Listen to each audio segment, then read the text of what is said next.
Hey friends, welcome to the Raising Boys and Girls podcast. I'm Sissy Goff. And I'm David Thomas. And I'm Melissa Trevathan. And we're so glad you've joined us for this conversation.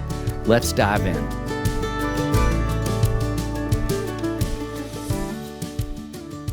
Levi Lusko is the founder and lead pastor of Fresh Life Church, located in Montana, Wyoming, Idaho, Oregon, Utah, and everywhere online.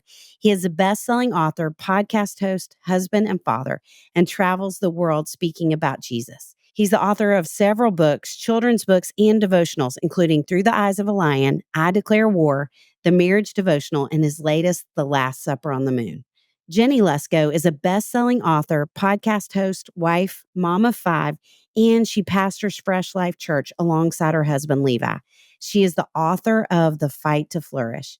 Together, Levi and Jennie host their podcast, Hey, It's the Luskos. We are thrilled today they are joining us on ours.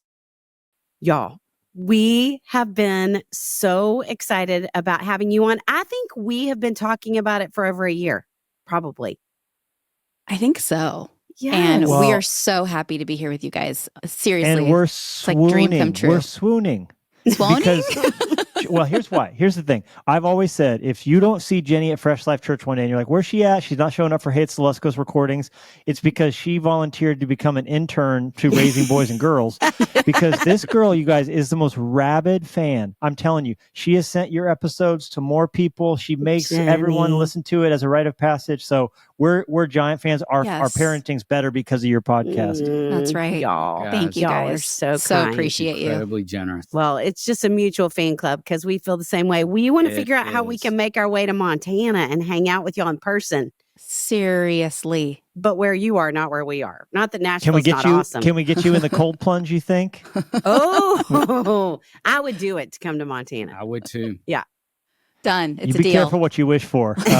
Someone offline is booking you as we speak. Yeah, exactly. We'll send a dog sled to pick you up. That's great. Well, y'all, we could spend probably 4 episodes with all the things we want to talk to you too about. But let's just start with, for anybody who is not familiar with you, which we certainly want them to be, and I'm sure everyone else. But will you start with just your work and your family, both of you? Well, Jennie and I have been married 19 and a half years. We met in church. We've always served. We started out in youth ministry and missions, and then we ended up planting a church of our own in 2007. So that's gone on 17 years now. Wow. And Congratulations, we're in Montana. y'all. That's a long time. Thank you. Yeah, we made it. We're very happy that we haven't quit yet. We've thought about it a few times, but never done it. We have 5 kids in total. We have 4 who are here on earth, 1 who's in heaven. And then we also, Jennie and I both write books, both together and separately. And we also have a chance weekly to sit down in a studio and do podcasts like this called Hey, It's the Luskos, which we, whether we get a date night each week, we always have those episodes. So that's nice. We joke around that our team doesn't even turn the microphones on. We just come in and sit down and talk and think that we might be reaching some people. It's cheaper than therapy. Yes, it is. And yes, you are. Both things. Yes. You're I was reaching a going to lot of say people. with a lot of certainty you are reaching people. Absolutely. No doubt about it. And you all, even in hearing you share that, talking about your amazing children, you have walked through a significant loss. And we would love to ask if you would be willing to talk about just how did that change you as people and as parents? Greatly. And we didn't know it was coming. I think the grass is greener on the other side of whatever you're facing. But I think sometimes it's thinking like, oh, I wish we just knew. I wish we knew that Lenya was going to go to heaven and we would have known, she just suddenly, 5 days before Christmas in 2012, had an asthma attack, which was normal. Levi has asthma. Our oldest daughter has asthma still. And we knew exactly what to do in those moments and never had any scares really. But it was just one of those things that happened where she just couldn't breathe and then stopped breathing. We were wrapping Christmas presents. My mom was watching the kids, and Levi had been studying all day for his Christmas message. And we were like, it had been one of the busiest weeks of the season, because when you lead a church, there's just always the things. There's the staff party, there's the small group that you're leading. So you have a little party with your teenage group and all the things. And so the whole week we were like excited for Friday, because in that season of our life, Friday was our family day. And so we were planning on breakfast and going ice skating and a fancy dinner where we were all going to dress up and go out. And Levi was going to take napkins and everything. Yes, Levi was going to take Lenya. She had saved up money to get Christmas presents for her sisters, and so there was just so much anticipation because of the season of life that we were in, of just a lot. We had 4 daughters under 7, and it was just crazy and wild, and homeschooling and all the things, and ministry. And so we were just really looking forward to Friday and just getting to just be. And so, but that Thursday night was our date night, which we would always have our date nights. And Lenya had an asthma attack at my mom's house. And when we were driving in to pick up the kids to take them home, we walked in and she was just about, like, she looked at me and then she lost consciousness and fell back on the counter. And then Levi ran in and just started doing CPR, and we were praying and crying out. And it was like, just in a moment, she was with Jesus. And so everything, like, it was just shocking and sudden. And our whole life changed, and everything changed in a moment. Yes. Yeah, of course. And she was how old, y'all? She was 5. 5. Oh, you guys. Yeah. Oh, I've seen her picture. She was just beautiful. Yes, she's so beautiful. Yeah, we named her Lenya, which means lion in Russian, and it's my godmom's name. And so we named her that. We didn't know what it meant. But then did we ever figure out she was named correctly? Because she was a little lion, Really? Just so much energy and fight and spunk and naughty as you can imagine, the naughtiest of all of our kids for sure, but so fun and full of, like, just the court jester of our family. And so her absence was as emphatic as her presence, because it was just, everything was subdued. And we have, an older girl and 2 younger girls. And then we now have a little boy who hasn't got to meet his sister yet that we know of. I don't know how all that works before they come down to earth. Very true. Yeah. But, the 2 little ones were like little buddies afterwards. We called them Thing 1 and Thing 2. And because they were just so close in age. And then Livy and Lenya, our oldest, and then Lenya were very good friends. And so when Lenya was pulled out, having that middle child ripped out, it was so sad because the 2 littles would play, and then Livy, who was 7, she lost her friend, her roommate, her buddy, her amigo, and it was such a lack of comedic entertainment and discipline, and it destabilized everything. And your question was, how has it changed us as parents? I would say 1,000% for the better. On our best moments, we're less distracted. We're more aware of just the trivialities of so much that we stress out about. We've learned from your podcast as much as anything that we don't have to get it right all the time. And I think we're more forgiving of ourselves. And, because we have hard memories, the moments where we maybe corrected in anger, or we're on our phone or distracted, or the moments we missed that we couldn't get back. And so I think we're more grounded, more broken, more human versions of ourselves for the kids that we still have the honor of getting to be mom and dad too. Yeah. And I think the heavenly mindedness is just incredible. Like, for our kids who are with us, like, their sister's in heaven. And so they know she's somewhere, she's in heaven, she's with Jesus. It's not like a mysterious, like, I don't know, where did she go? It's like the questions are like, what do you think she's doing in heaven right now? And, just that sweetness and that nearness to heaven that I didn't have when I was little. And I'm so grateful. Our kids just have such a confidence, and something that's sweet that we've talked about as a family is, like, when we're at Disneyland or a theme park or somewhere where there's a lot of people, and we have like, hey, if one of you gets lost, this is where we're going to meet up. We're going to meet up at this statue.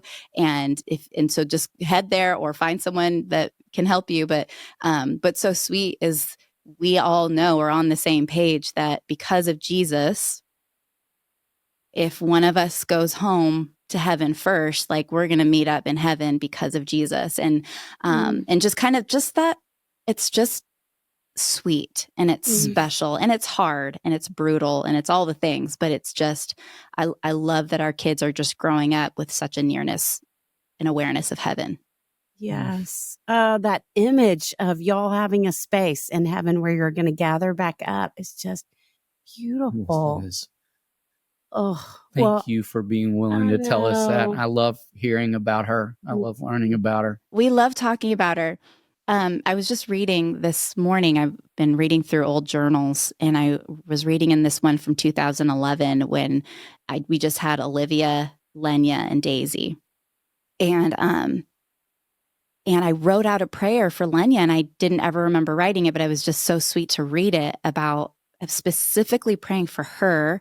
And I guess we had just found out that her name meant lion, because I was like, apparently her name means lion, and that makes so much sense. And like, she is a lion, and just prayer for her, her voice and her boldness and what God's calling her to. And I should have brought that with me because it was just so specifically like her legacy, her life, God's calling on her life.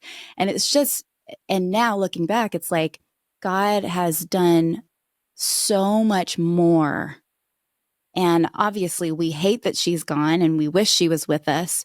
But the fact that God has just rearranged everything in our priority, and we don't get it right all the time, but just the focus on heaven, and the fact that she has her little 5-year-old life has really echoed in eternity. And there have been people who have given their lives to Jesus because of her. And so countless people will write us saying, we named our daughter Lenya, and there's so many little Lenyas around the world, and like because of her. And anyways, I'm so grateful. And I feel like God has, like Levi said, God has radically just switched the things around in our hearts. And I think there's always going to be that tension of here on earth as it is in heaven, but we're still here on earth, and like schooling and stuff, like, because we have homeschooled our kids. Our oldest decided to go to public school at different areas of life. But like, I love that we were homeschooling her at the time, and we had that extra time with her. And even after she went to heaven, like, I guess I was just like, what does it even matter? Like all of it, like, and it does matter. Schooling, education, for the record, does matter. Right. But it's like, it's so much more important that they know Jesus and love Jesus. And so anyways, it's just always that tension. But all that to say, I'm grateful. Oh. I wrote down a quote when I'm reading a book I try to write down some of my favorite quotes. And I was reading years ago, The Brothers Karamazov by Dostoevsky, or however you say his name. And it said something about how in the end, our grief will gradually turn to joy.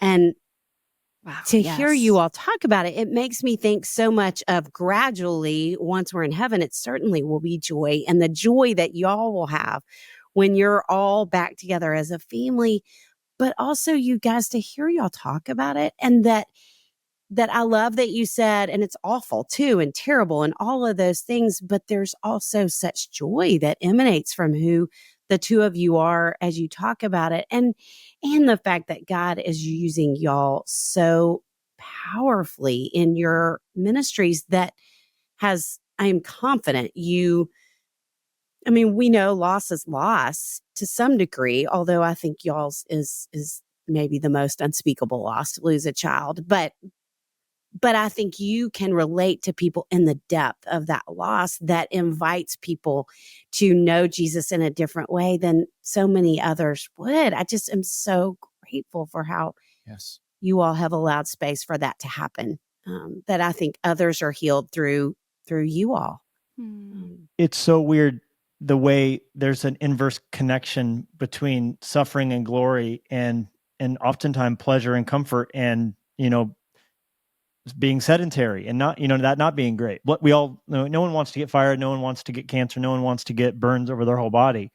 But burn victims and cancer survivors and people who have let God turn their grief into glory all look back and say, "Praise God." I'm more grounded. I'm more alive. I'm more grateful for a sunrise. Like, no one's gonna survive an ordeal of chemo and get through that and then watch the sunset and just be like, I want to go watch this TV. Like, I mean, for the most part, you're going to be like, I'm counting sunsets. I'm counting. I'm aware of palm trees and beauty, and so I just think, like, for us, we've found such truth in the Beatitudes. Blessed are the broken. Blessed are the poor. It's like there's a truth to, and that's not always the case. You can numb your pain, and it turns, it gets festered in like an ugliness. Like, we like to say that your suffering, losing a child or any other kind, is like a little piece of grit or sand that gets inside of you. It can either turn into a pearl or an abscess, depending on how it's treated. And if you keep giving it to God, it can truly become a pearl of great price. Yes. So good. Such a great reminder.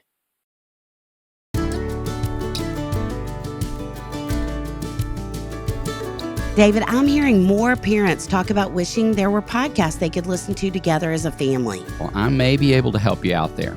The Appleseed Podcast is a storytelling podcast, professional storytellers sharing personal stories, folk tales, fairy tales, and other stories from around the world. Tell me more. It's completely family-friendly, wholesome, clean, and entertaining. It's like sitting around the campfire with family members. Bedtime is so hard for many kids. It could be a great tool at bedtime, during morning routines, road trips, running errands, and more. Stories bring us together, and the stories on the Appleseed Podcast will spark memories that you and your kids can share with the people you love. Listening to the Appleseed is a screenless, healthy way for kids to use their tech time, and we all need help in that area. Studies show that kids respond more creatively to radio stories than television stories, such as when asked to draw pictures, think up questions, or solve problems after listening. I'm using it with my nephews this weekend. Find the Appleseed wherever you get your podcast. Sissy, we just got back from vacation. Re-entry is tough, isn't it? Normally it is, but we were excited to come home to our new stuff. What new stuff?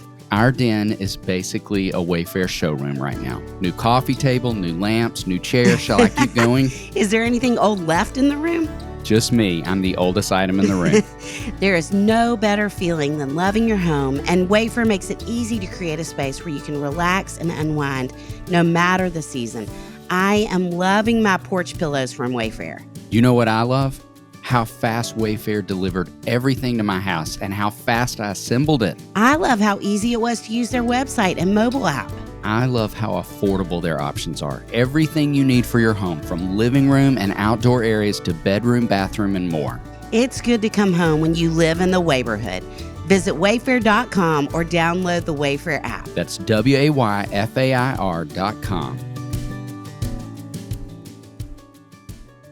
Thinking about that and how you're ministering to us as we're listening to you. One of the things we have never done on the podcast is to talk about raising children in ministry, which you all are certainly doing.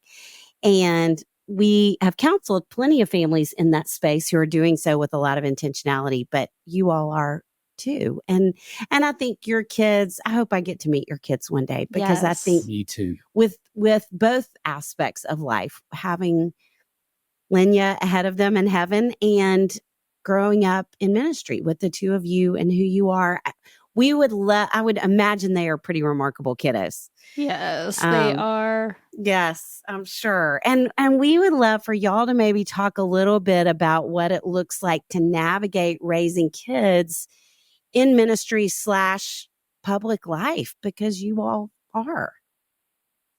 Well,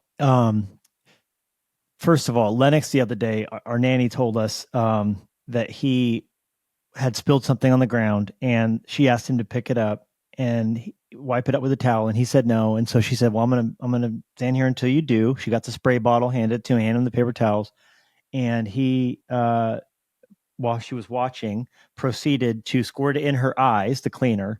And then while she was temporarily blinded, he punched her in the face. Oh, wow. Okay, so that was our report. So if you want to hear any parenting advice from us, keep it all with a grain of salt. That's how it's going at the moment. Which honestly, when I heard, she told me the story with a straight face, and I was like trying to not crack up because it was so ridiculous. I was like, oh my gosh. Partially, I was like, sweet move, bro. Like, you'll survive in prison just fine. But I will say this: that was not the finest moment. That being said, our kids are phenomenal, and they're so fun and a joy. And I think as a pastor, there are unique challenges to the kids. Never surviving a meal at Applebee's without, a couple people coming over to say whether they loved the sermon from that week or hated it, or whatever. And and they have a sixth sense for that. And partially they kind of grown, like, I can tell that table over there wants to come over and get a selfie or whatever it is. Like, but at the same time, like, we've always tried to admit that that's unique and that's different. Just like if your dad was a politician or your mom was, a famous gymnast, like that, there's complexities to that. And we try and point out both the blessings and the burdens alike. Like, hey, there's croissants in this green room, and that's cool that you get to come in and get a croissant. But at the same time, you work your parents work holidays, your parents work Thanksgiving weekend and Christmas weekend and, Easter weekend.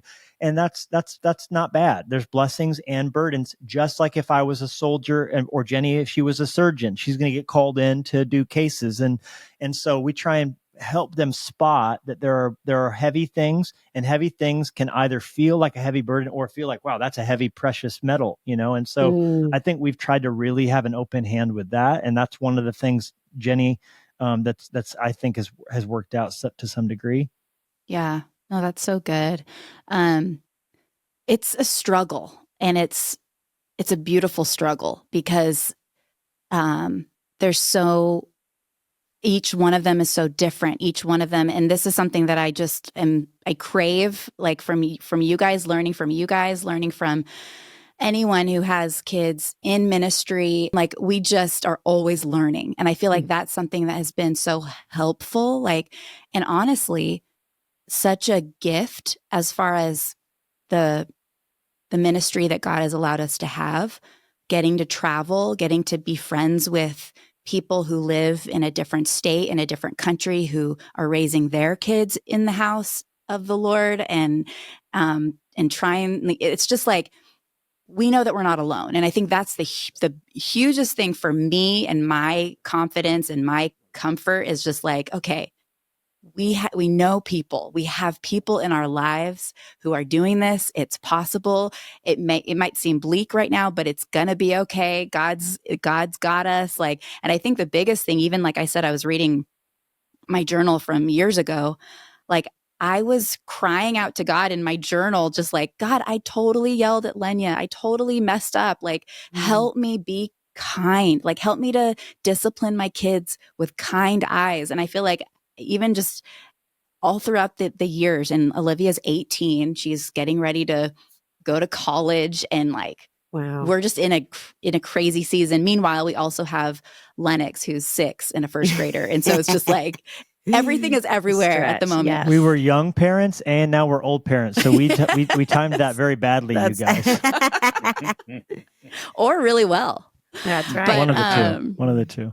But I think the key, as far as what I have experienced and learned, and well, first of all, that I've learned the hard way most of the time. Like, okay, I messed up in that. God, how do I deal this? How do I, Jesus, be the center? And I think that in the mess, in the tension, and in everything, just asking Jesus to be the center of it all. And that goes for me and Levi and our marriage. That goes for our home. That goes for our kids. Like, I don't know what I'm doing, and I feel like I'm doing a bad job, but Jesus, like, I need you. I need you to give me your love for these kids, your grace for these kids. Help me. And so I think regardless of ministry, regardless of what God's called us to as a couple, as a family, that has been like the thing that I cling tightly to, is like, I just need you, Jesus, and I need thee every hour. And I think that in that, and as you're learning from people, and that's what's so beautiful about being planted in the church, is that you're just seeing people in different phases of their lives doing what God's calling them to do. And so it just makes it like, you're not alone. And so, for our kids to be growing up in our church, they love it. And honestly, I think I feel like I can't even take credit, because somehow they love being in church and they love serving. And like the fact that there are weekends where we're not preaching and we'll be taking a day, but our kids are like, no, we're going and we're going to serve and we're going to be sitting in. And I think honestly, like that's all that I could ask for, that they would just love the house and love Jesus. And so I don't know. I mean, Levi and I do our best, but I just feel like God he's got them. And so, but a part of that too, Jennie, is that they have the sneakiness of raising your kids in the church, and I'll just use sneaky because it's really sneaky, is when they rebel from us, which they all do at some point or stage, and it's been different for each of them, they rebel right into the path of the people that we intentionally put into their place that are cooler than we are, who then tell them the same things that we did, and they come to us and be like, well, guess what, so-and-so. We're like, oh, weird. And then we're backwards, like high-fiving, because it's like, you know what I mean? And we like to say the church is at its best, and I know there's downsides and there's pain, but at its best, it's a greenhouse. And as a greenhouse, there are those little bamboo sticks that get put in the ground that you tie a young sapling to. And we see that the other staff members, the youth group leaders, all of those people are like little bamboo sticks, you know? And so I think the power for single people, for people who don't have their own kids, is when they're in the church, they get to be the bamboo sticks for other people's kids. Yeah. I love that. That's beautiful. Sticks. Mm-hmm. Oh, I love that. I love all the ways that you all spoke to that question, and even the blessings and the burden of every vocation has those. And I can identify with you both, thinking about the first time one of my sons said to my wife, "Why are we always talking about feelings in this house?"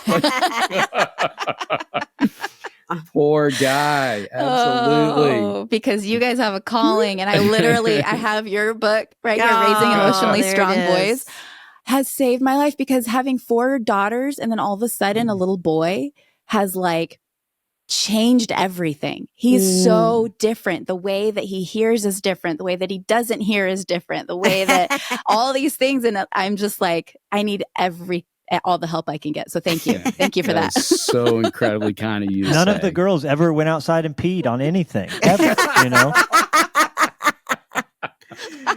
That's it. There it is. Yeah, that's good. I love that. That's so good. Well, speaking of books, you two are incredibly gifted writers. And Levi, would love to ask you to talk a little bit about your newest book. And first, the title, how you chose that, and a little bit about why this book now, and even what you hope folks would gain from it. Oh, you're so kind. Oh, by the way, Lenya does have a book version of her story and journey for those listening. I forgot to mention earlier. We wrote a book called Through the Eyes of a Lion because when she went to heaven, we had the chance of giving her corneas out to cornea blind patients. Corneal blindness is something that afflicts people all over the world. And there's a great ministry called Sight Life that facilitates transplants, especially in parts of the world where it's not easily accessible. And when the 2 people that received her corneas, we got notified that they see now, and they see through the eyes of our Lenya lion. And so I used that book as a metaphor to say, whatever your pain is, God can turn it into power, and you could see differently your struggle. And so that book, we were able to give $100,000 towards corneal blindness through that ministry. And you guys, that's amazing. Bought it have helped. It was so special. But the newest book is called Marvel at the Moon, and it's all about the majestic power of wonder. You know, we're looking up less and less because we look down at our phones so much. And kids naturally, intuitively look up at clouds to see that they look like dinosaurs, or look up at the moon and go, wow, look at that, Mom. And sometimes we're looking down to see our Instagram feed. And To Marvel at the Moon is a book that I built for parents, in an ADD time when there's so much going on at bedtime, to intentionally focus your kids around science and scripture. And it has 90 different devotions in it. And it's all about, creation, science. It's all about the exploration of the moon. And then there's, of course, devotions. But as a parent, I've read so many books to my kids that I kind of know what I like and I don't like. You don't want it to be too long, but you don't want it to be too short, and so they're kind of hopefully at that sweet spot. They are. That. I read something, and I wish I remembered where it was, because I don't know how to give anybody credit, but I read something yesterday that said, I know I'm in a good place when I see the colors in a flower. Ooh, which love feels that. like exactly what you're Very talking about. good. Yes. I love and it. what Very y'all good. were talking about with Lenya, both things, that it's like how we stop and how life changes us. Yeah. That changes us. I will also add that laughter has been so huge in our family. I feel like we have so many just random inside jokes that anyone listening would be like, what is wrong with this family? But one of on them, the verge of immoral or insane. But our family Somehow group, I could see y'all laughing a lot. our family as a group family. thread with Clover in it and Daisy in it and Livy in it. Lennox isn't in it yet, and the world's not ready for that. No. But he hijacked my phone the other day and was just like sending, what are those called? Memes? Just Yes. sending memes to everybody. And I'm like, oh no, we can't have but it's this so yet. funny, and I think collecting inside jokes as a family, we're collecting these funny things we say to each other, and we love one of our favorite. This is a parent hack, but one of our favorite things to do is to take the Kindle app on the phone and mirror it to the TV, so then you have the page of the book on your whole giant TV, and then at bedtime every night we all gather around and we go around the room reading the page, and we scroll, and so we're reading one book together. Oh, And y'all, it's that's cool so because cool. It's really neat because even Lennox is now reading, and just hearing everyone read together, it's really one fun little thing that's a free parenting tip for any moms and dads out there. That's fun. brilliant. That's a great tip. Well, I mean, as we were thinking about what we wanted to talk to y'all about, we wanted to talk about all the different aspects of your ministry, which is nearly impossible because you're doing so many things. So books, we also want to talk about the podcast, which I have been so just privileged to get to be a part of twice. I'm sorry to say that in front of you. Okay, well, we want you on, but the most viral clips that we've ever posted have come from that conversation, Yes. Sissy. No, Yes. y'all Multiple really? ones have gone viral on Aw. TikTok and on Instagram. My team's like, have Wow. Sissy back so that we can reach more people, because she's very popular. So. Yes. What a comment. I've never even been on TikTok, so I'm so honored. Well, you're on it. You're all You're a over it. sensation over I'm there, a and you TikTok didn't know it. sensation. Yeah, That's no awesome. idea. Y'all, TikTokular. oh.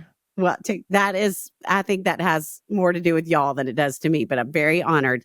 But I love it. And I never even got to ask you. I mean, the title of the podcast is, Hey, It's the Luskos. And y'all have Lusketeers, which I have, I've adopted myself into that.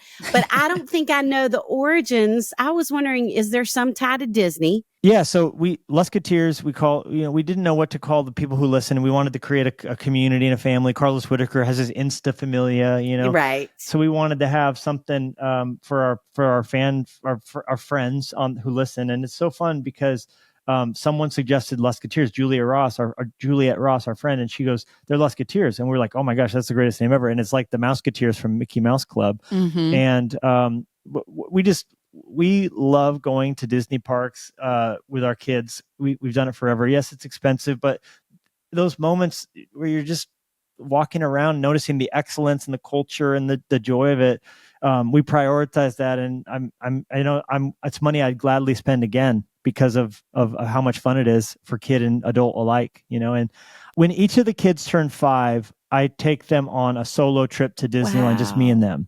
And it's like, fun connection and flying on an airplane with dad. And then when they turn 13, we do a rite of passage that involves different challenges that is kind of their gateway to adulthood. Oh, cool. Because our culture is so lacking in those rituals, Yes. that what is it, driver's license or losing your virginity in our culture? Those are not great ways to become an Yes. adult. Yes. That's a great point. Yeah. So at 5 they go to Disneyland, and when I took Lenya, I had no idea that she was about to go to heaven, but there was a moment where we were walking down Main Street, a nice pleasant day, lines weren't very long, and we could do a separate conversation on hacks for Disneyland because I collect those. He's the king of hacks of any kind, actually. but Cinderella came up behind us. I didn't know she was there. Cinderella came up behind us and grabbed Lenya's hand and then just kind of took her away and off they went. And I'm standing there filming, like crying, watching Cinderella and Lenya hand in hand strolling through the Magic Kingdom. Yeah. And then she said to Lenya, "Do you want to meet Tinkerbell?" And so she takes her over to meet Tinkerbell. And I thought about that moment a lot the year after she went to heaven because it was kind of like that. We were just walking along, and one day Jesus just came and took her by the hand and walked her off to meet Jesus. Jesus took her to meet the Father, and we're going to one day see her again. And it's just, I don't know what I wouldn't give to have that moment again. And so it's like we like Disney, and our podcast people are called that. So that's the answer there.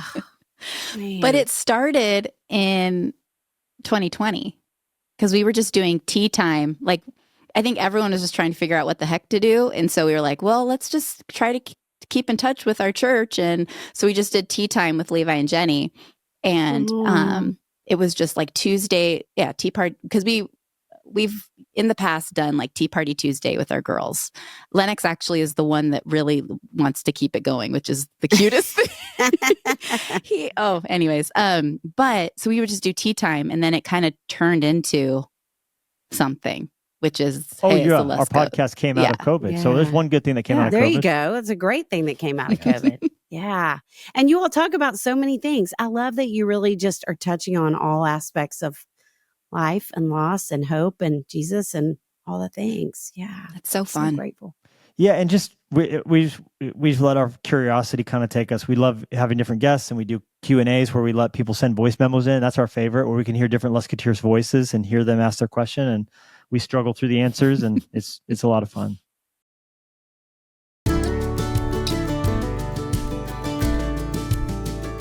Sissy, I was so sad to hear that the Hopetown staff had a lot of sickness travel through camp this summer. It was the worst. We had colds, COVID, and the flu at different points. But you know who stayed surprisingly well in the midst of it all? Who? My nephew, Whit. Our spokesperson for Hiya Vitamins? Yes, he continues to say more every time we pull out the Hiya bottle, which he absolutely loved decorating with the stickers Hiya sent in his first order. He is a smart guy, because Hiya is the pediatrician-approved, super-powered chewable vitamin made with zero sugar and zero gummy junk, yet it tastes great and is perfect for picky eaters. Hiya fills in the most common gaps in modern children's diets to provide the full body nourishment our kids need with a yummy taste they love. It's non-GMO, vegan, dairy-free, allergy-free, gelatin-free, nut-free, and everything else you can imagine. I'm happy to report that Hiya just launched an awesome new collaboration. The same multivitamin that more than 1 million kids and parents love is now available in Barbie Pink with a limited edition Barbie unboxing experience, including Barbie bottle and Barbie stickers. You just made a lot of your clients very happy with that news. Yes, I did. I also recommend checking out their new Kids Probiotic and Nighttime Essentials. We've worked out a special deal with Hiya for their best-selling children's vitamin. Receive 50% off your first order. To claim this deal, you must go to hiyahealth.com/RBG. This deal is not available on their regular website. Go to hiyahealth.com/RBG and get your kids the full body nourishment they need to grow into healthy adults.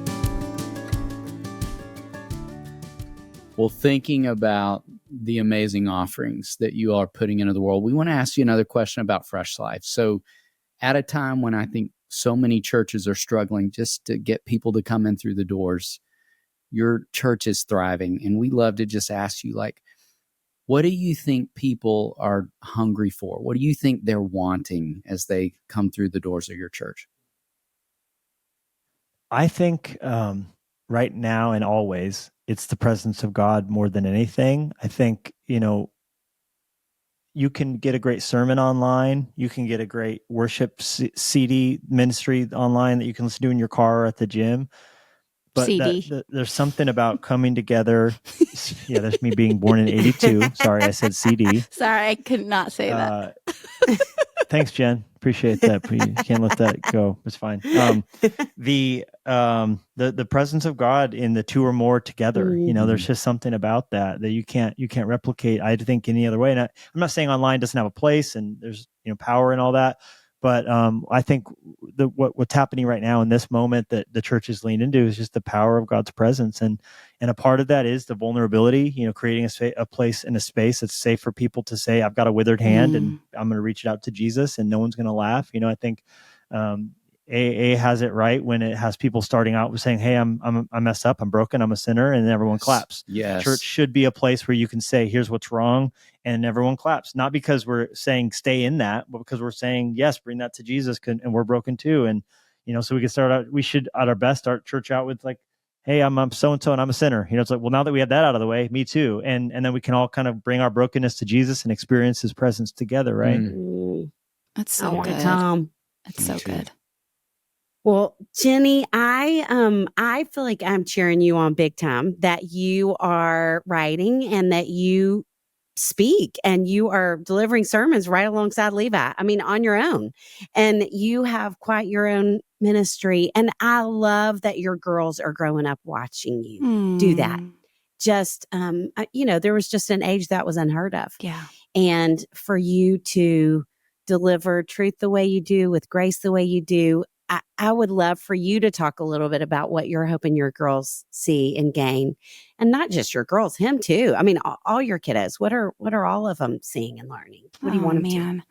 Well, I hope that they're seeing that they can walk confidently in what God calls them to. I think it's been such a journey for me because I was one of those kids that grew up not seeing a woman preacher. I didn't think that was a thing. I thought pastors are men, and then they have wives, and that's great. And actually, when I was in high school, I was like, I want to be a pastor's wife. And but I didn't know exactly what I was saying yes to when I was 17, when I was like, I really just want to marry someone in ministry. And, but I just knew Never knew you'd be preaching. Yeah. And it's still something that I don't feel like comes naturally to me, or even like when people ask me to go to their church and preach or conference or something, I'm like, wait, are you sure?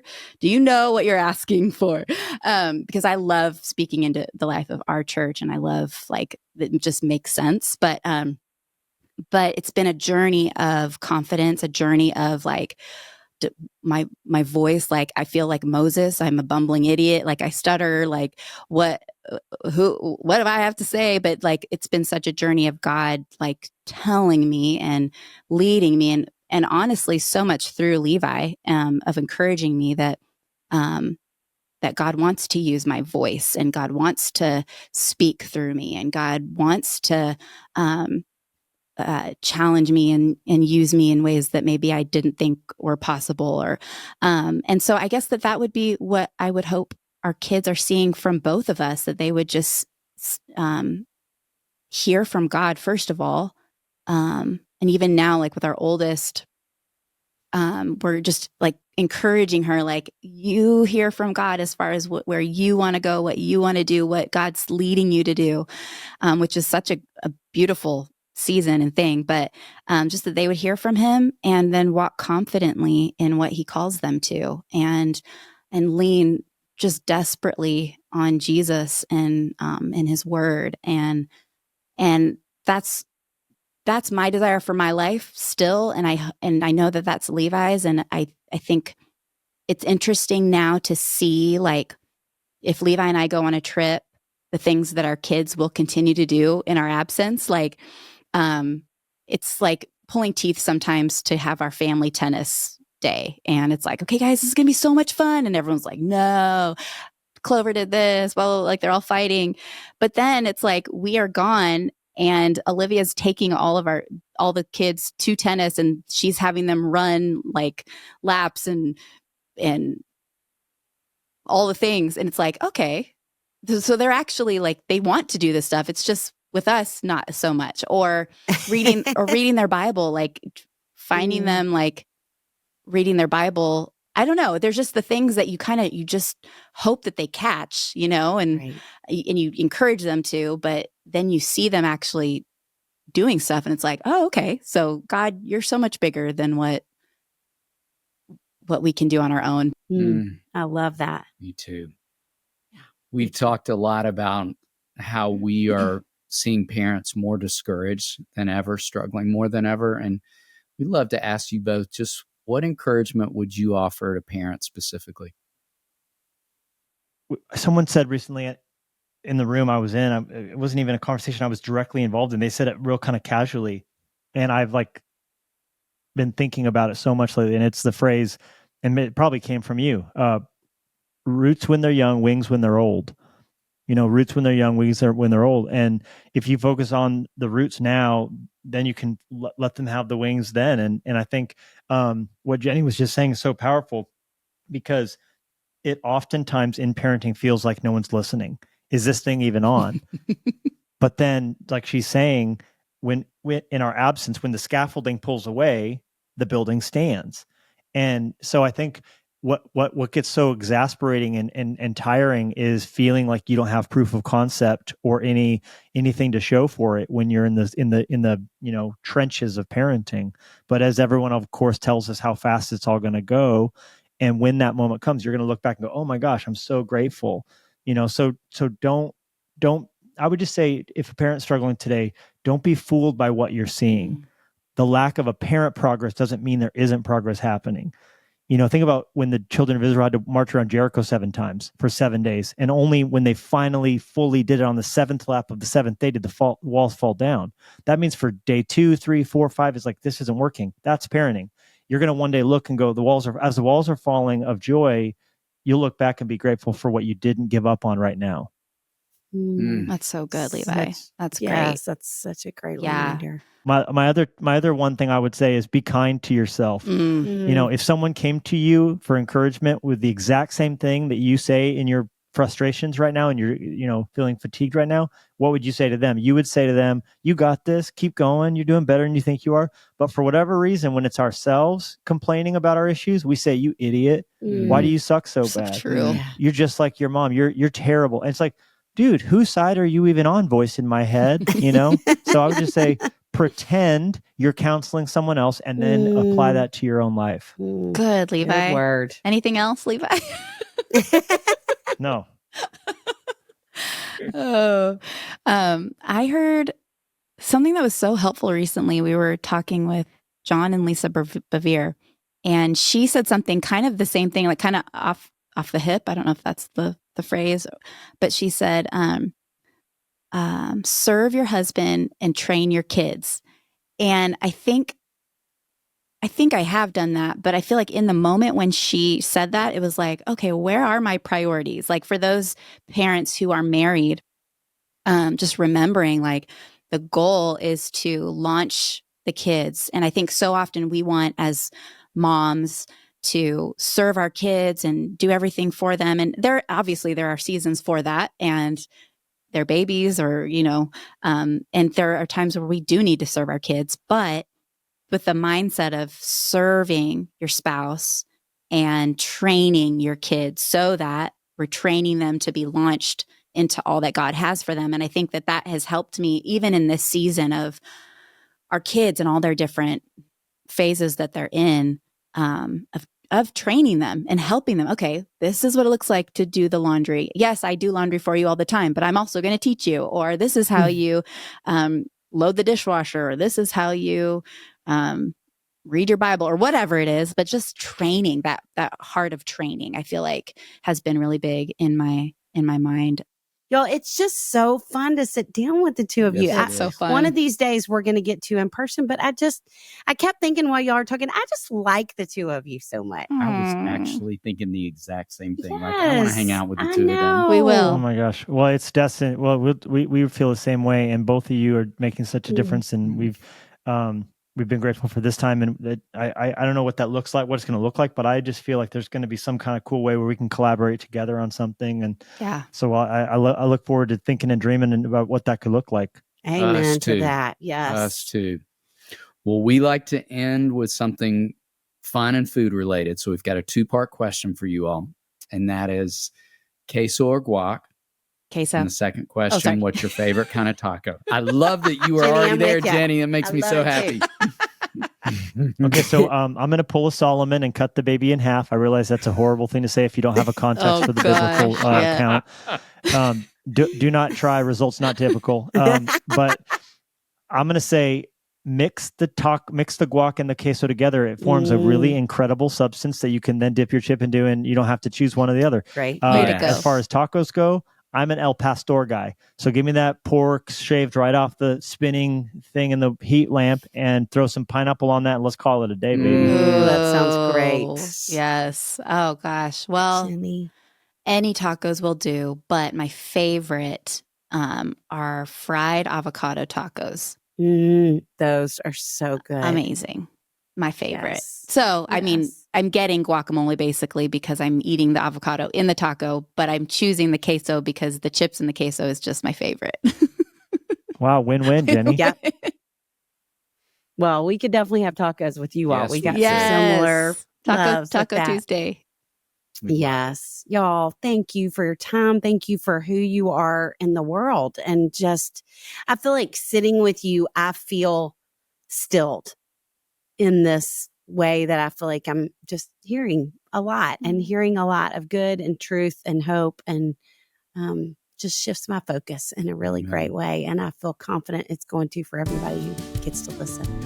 So We're so thank grateful you. for you guys. Thank you y'all, so much I for got you. your ministry, and how God's using you is just remarkable. So we are benefiting, and we're better parents because of you guys. And so we thank you. We love you. Thank you. We love you Me guys. too.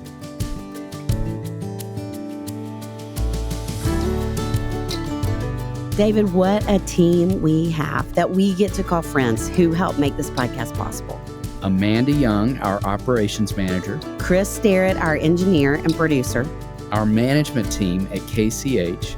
and we are thrilled to be a part of the That Sounds Fun network. Our music was created by the insanely talented Dave Haywood of Lady A. And if this podcast felt helpful to you, please consider subscribing, liking, sharing, all the things. We are grateful for you and cheering you on always.